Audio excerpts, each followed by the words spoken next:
Alam nyo ba na may isang hindi nagawa si Manny Pacquiao na nagawa ni Casimero? Ito ay wasakin at paiyakin si El Dinamita, Juan Manuel Marquez, si Oscar De La Hoya at si Miguel Cotto. Sa tatlong legend na ito, si Marquez talagang hindi napaiyak ni Pacquiao na tumalo sa kanya at nagpabagsak sa ibabaw ng lona. Pero pinaiyak ni Casimero. Kaya sa bidyong ito, paano winasak at pinaiyak ni Casimero ang tatlong legend ng boxing na hindi nagawa ng ating pambansang kamao.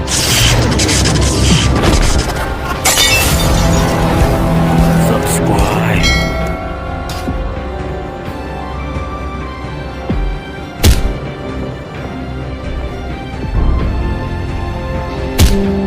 Matapos na brutal na pabagsakin ang ating pambansang kamao ni Juan Manuel Marquez, ay napakarami talagang Pilipino ang nainis dito. Sinumpa siya ng napakaraming Pilipino boxing fans dahil pagkatapos niyang manalo ay ayaw niya nang lumaban sa ating pambansang kamao. Pero sa bidyong ito ay ipapakita ko sa inyo kung paano siya pinaiyak ni Cuadro Alas General Casimero nang brutal na talunin ng ating pambato ang isang anak-anakan ni Marquez na isa ring Meksikano. Ya no más. ¿Por qué? Porque en los robos me habían dicho 100 millones sobre la mesa para ir a pelear con Pacquiao en las Filipinas y le dije, oye, es mucho dinero.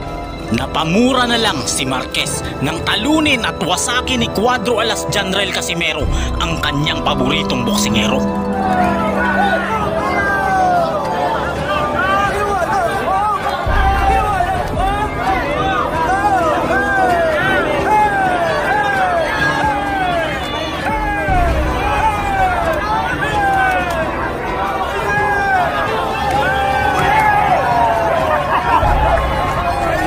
Isang napakatibay, pinakamatapang, pinakamalakas at knockout artist na Indiano ang galing ng Mexico.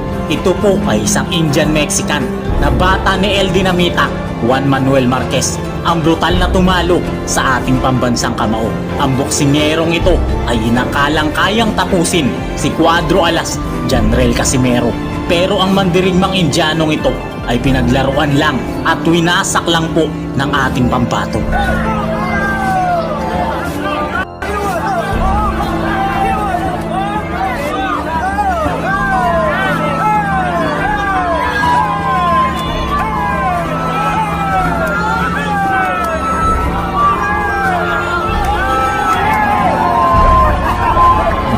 Mataas ang pangarap ni Juan Manuel Marquez sa kanya dahil ito ay tinuring na anak-anakan niya.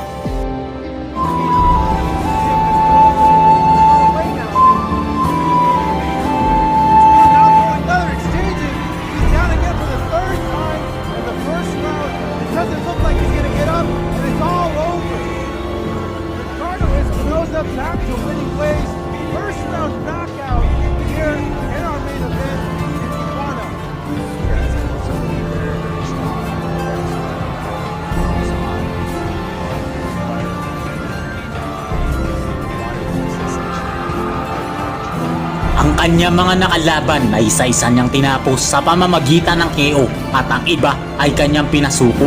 13 sunod-sunod na panalo ang kanyang ginawa bago niya makaharap si Cuadro Alas General Casimero at 12 dito ang kanyang kalaban ay tinapos niya sa pamamagitan ng KO.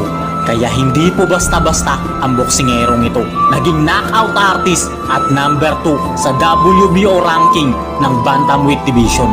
Kaya napakalakas po ng boksingero dahil sa kanyang lakas at husay noong panahon na yon ay kinuha siya para maging alaga ng isang alamat na Mexicanong boksingero. Walang iba kundi si El Dinamita, Juan Manuel Marquez. Ayon sa kanila, si Ricardo Espinosa Franco ang magiging susunod na muka ng boxing sa bansang Mexico.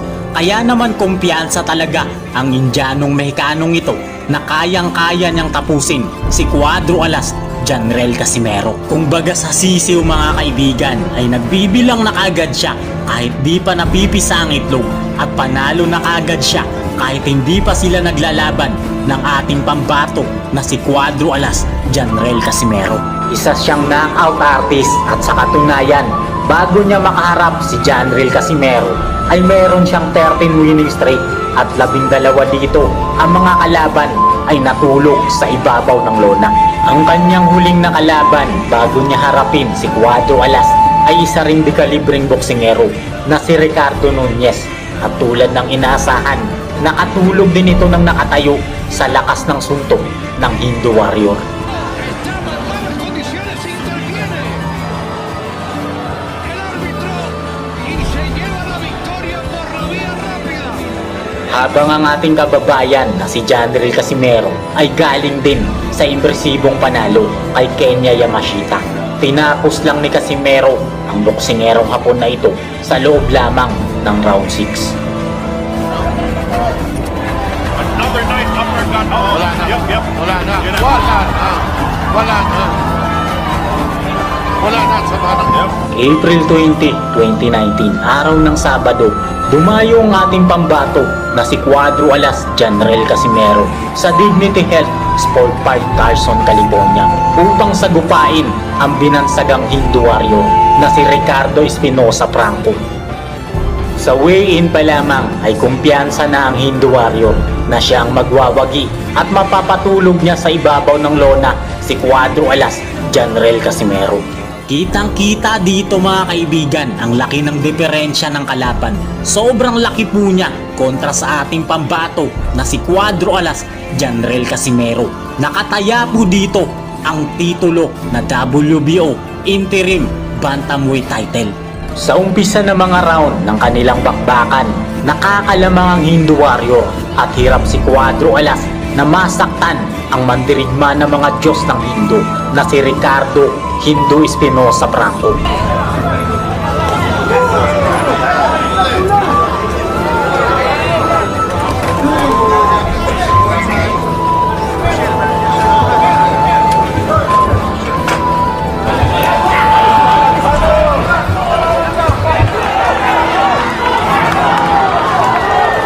Ngunit sa pagdating ng round 6, sunod-sunod na kombinasyon ang pinakawala ni Cuadro Alas Janril Casimero at isang mabigat na right hook ang nagpabagsak sa napakamakapangyarihang Hindu Warrior.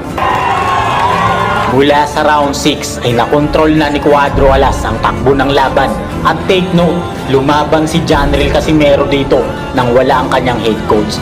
Tangi ang kanyang catman na si Stephen Lunas lamang ang nasa kanyang corner. Kaya dito mo masasabi na talagang napakagaling at isang talentadong boksingero si Cuadro Alas Janril Casimero. Sa round 11, muli na namang napabagsak ni Casimero ang mandirigmang Hindu ng Mexico. Ngunit hindi ito binilangan ng referee. Kaya sa round 12, tinapos na ni Cuadro Alas Janril Casimero ang napili daw ng Diyos ng mga Hindu na isang makapangyarihang Mexican Hindu Warrior.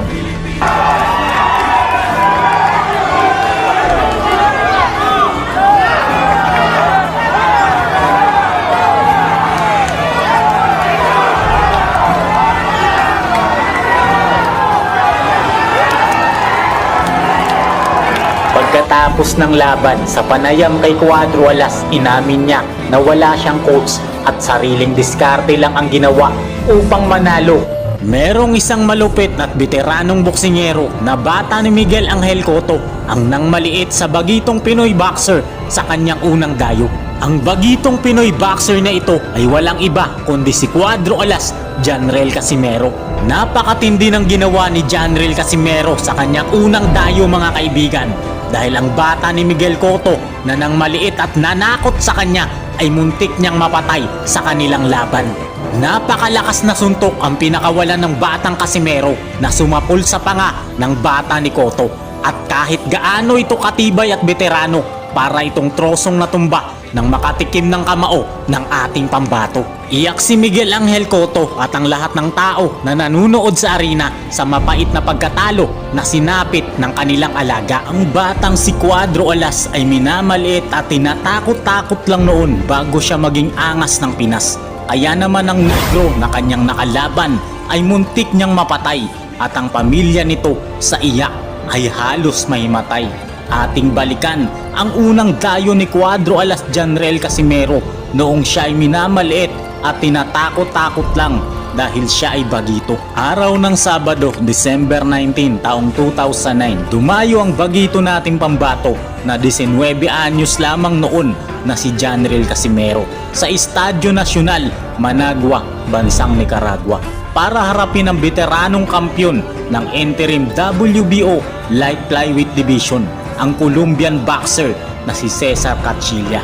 Meron itong kartada na 28 na panalo, 2 lamang po ang kanyang talo. Wala pa po sa kalahati ang record nitong si Casimero na may 13 panalo at sa larangan ay bagitong-bagito. Bagamat undefeated pa itong si Casimero, ay underdog po talaga siya sa bakbakan na ito. Dahil ang inaasahan naman na nalo ng mga tao ay ang veteranong negro. Dumagdag pa po yung pangmamaliit at sama ng tingin ng kalaban sa tuwing matatapos ang round ng kanilang laban. Kaya napapayuko na lamang po ang bagito nating kababayan. Sa round 1, batang-bata pa po dito si Casimero at nakakatakot naman ang itsura ng kanyang matandang kalaban. Nagsimula na ang bakbakan at kulang-kulang ang kalaban.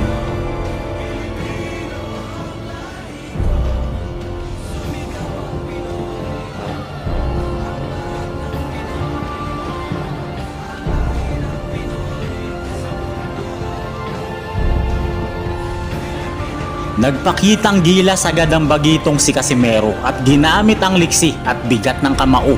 Bumawi naman ang at gustong i-overpower si Casimero.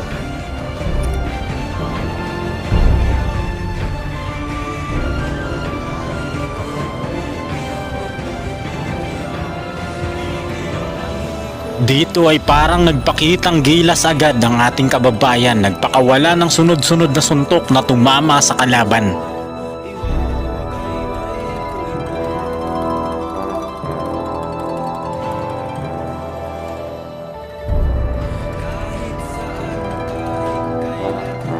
Round number 2, malaki talaga ang paniniwala ng kalaban na kaya niyang manalo sa ating kababayan. Gusto niyang makakonekta ng solid kay Casimero, kaya lang di niya ito magawa dahil maliksi po ang ating pambato.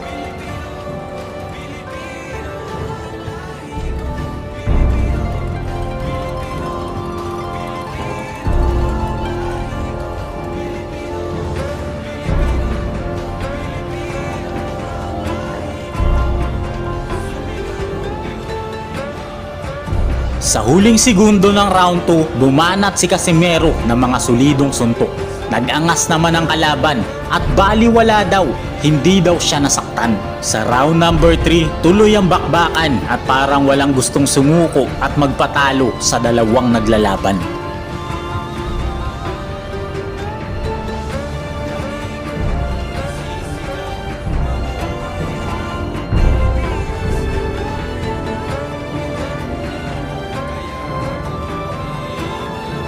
Sa round number 8, may isang napakalakas na suntok ang timing na pinakawala ni Casimero sa pool ang kalaban dahilan upang bumagsak ito sa ibabaw ng lona.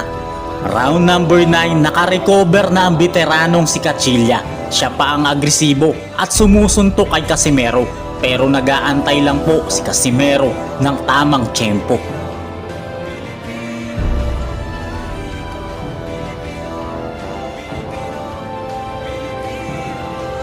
Sa round number 10, halata na ang pagod ng veteranong boksingero habang maliksi pa rin po ang ating pambato.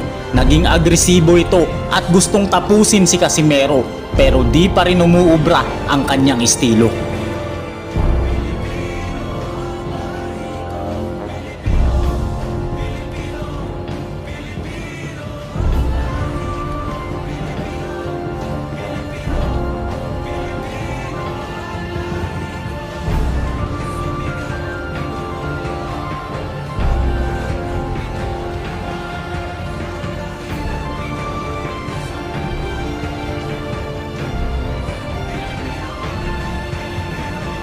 Round number 11, dito natatapusin ng bagitong si Cuadro Alas ang veteranong kalaban. Animoy nag-aantay lang ng tamang pagkakataon si Casimero para maibato ang kanyang napakalakas na kanan na timing na tatama sa ulo ng kalaban.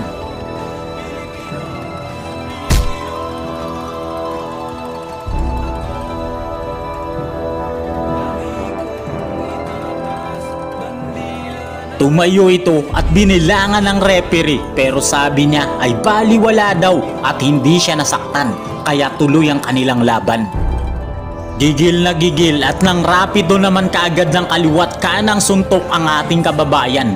Ang huling suntok na kanyang pinakawalan na tumama sa ulo ng kalaban ang tuluyang tumapos sa kanilang laban.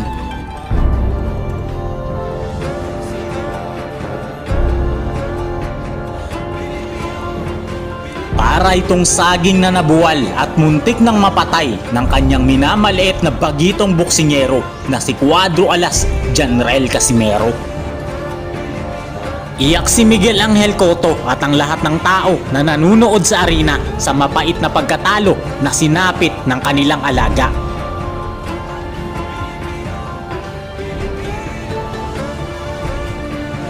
Tuwang-tuwa si Donaire Sr. at ang dayuhang manager nito sa impresibong panalo ng ating pambato.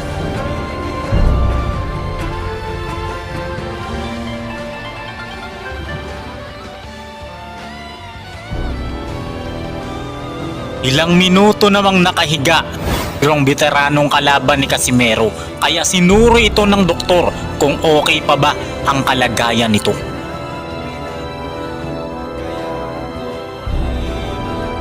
Pusong Pinoy, pusong palaban, yan ang pinamalas ng ating kababayan. Paano pinaiyak ni Cuadro Alas Janrel Casimero, si Oscar De La Hoya at ang lahat ng mga Mexicano? Isang Mexican boxer ang sobrang tibay. Sa tindi po ng Mexikanong boksingerong ito mga kaibigan, binansagan siyang Cobra King ng bansang Mexico. At dahil sa kanyang husay, kinuha siya para maging alaga ni Oscar De La Hoya sa Golden Boy Promotion. Nakatadhana na sana ang pagsikat niya bilang susunod na mukha ng boxing sa bansang Mexico. Ngunit ang kanyang pangarap na sumikat palalo ay biglang naglaho ng kanyang makatapat si Cuadro Alas Janrel Casimero na ating pambato. Parang saging na natumba ang Cobra King ng Mexico nang makatikim ng isang napakalakas na suntok galing kay Cuadro Alas Janrel Casimero.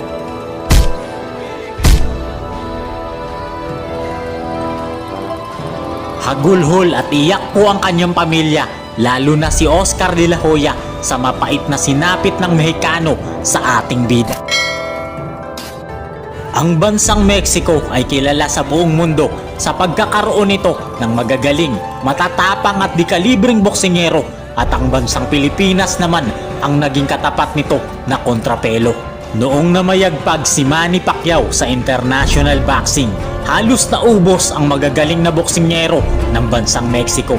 Pero nang matapos ang kanyang era at karera ay tila ba may pumalit sa kanya, si Cuadro Alas Janrel Casimero. Ang tinaguri ang angas ng Pinas. Ang lahat ng mga nakalaban na Meksikano ay kanyang tinalo.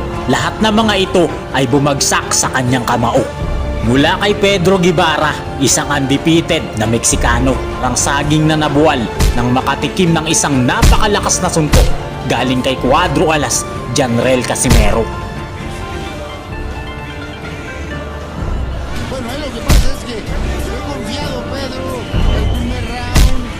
Felipe Salguero ang nagpahirap kay Nietes na Mexicano. Pero noong makaharap niya si Cuadro Alas Janrel Casimero, kahit gaano siya katibay, ay para siyang saging na natumba at nagmistulang lantang gulay pagkatapos makatikim na mga mabibigat at malalakas na suntok mula kay Cuadro Alas Janrel Casimero. Kukolektahin yung kanyang weights. Bang! Ang ganda! Tingnan mo, oh! Nakatayo pa siya galing doon. Jose Pets, malakas at matangkad na Meksikano sa featherweight division. Ngunit baliwala ang laki at tangkad at kahit gaano kapakalakas kay Cuadro Alas Janrel Casimero. Dahil sa loob lamang ng round 2, bagsak ang Meksikano. Cesar Ramirez, isang dekalibreng boksingero ng Mexico na nagpahirap kay Cuadro Alas Janrel Casimero. Oh, down! It's down! It's down! And I think it's out! It's over! That's it. Oh, what a We knew it was happening.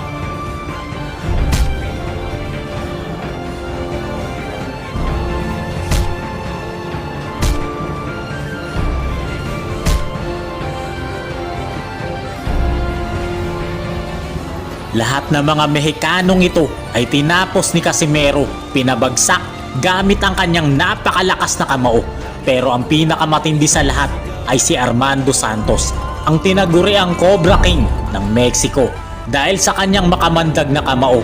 At take note mga kaibigan, dahil sa husay nito, ito ay alaga ni Oscar De La Hoya sa Golden Boy Promotion. Ito sana yung boksingero na magiging superstar, susunod na mukha ng boxing sa bansang Mexico, bago tinapos at winasak ni Cuadro Alas Janrel Casimero. Sa galing ng boksingerong ito mga kaibigan, pinapabagsak nito ang mga halimaw na kanya makatapat.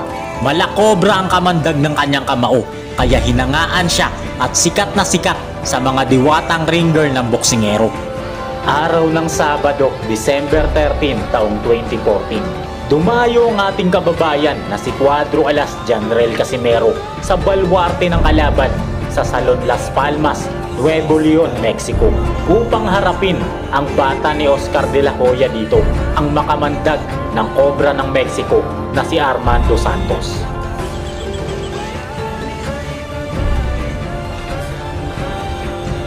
Ang laban na ito ay ang main event ng torneo at si Oscar De La Hoya din ang promoter ng laban na ito.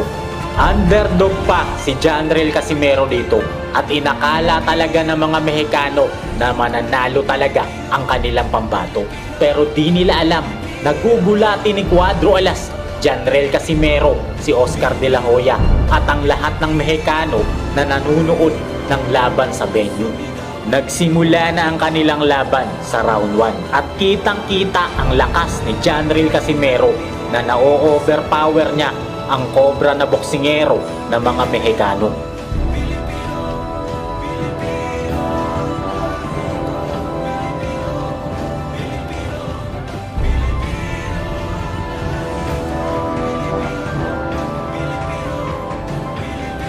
Mismatch talaga ang laban dito dahil napakalakas at napakagaling ni Cuadro Alas Janrel Casimero.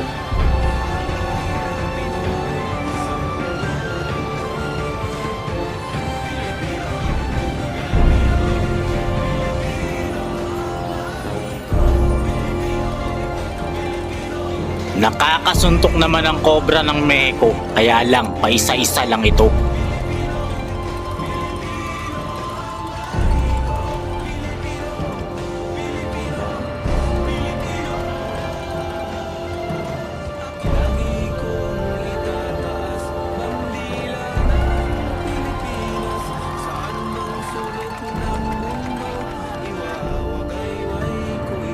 Halatang halata dito ang pagkakaiba ng katawan ng dalawang boksingero. Napakalaki ni Armando Santos na Cobra ng Mexico, habang payat naman si Cuadro Alas na ating pambato. Pero mas madiin pa rin talaga ang mga suntok ni Janrel Casimero.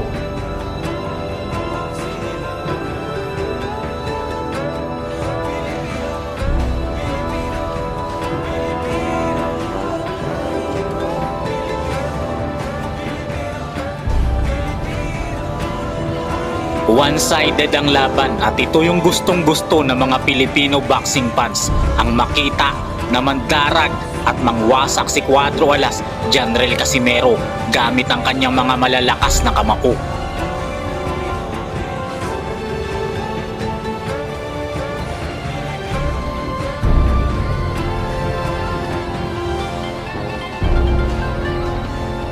Hindi naman basta-basta nagpapatalo ang Cobra ng Mexico at pinapakita na rin na kaya niyang manalo laban kay Cuadro Alas Janrel Casimero.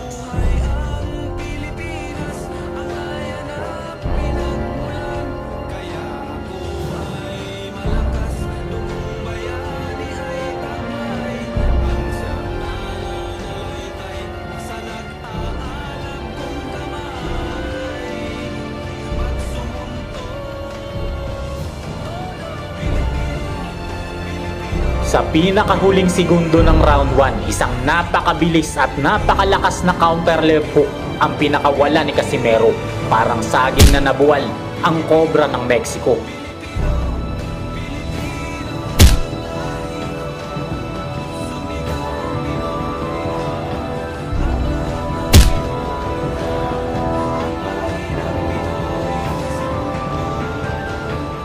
Binilangan ito ng referee at nakatayo pa, pero halatang halata na hilong-hilo na siya.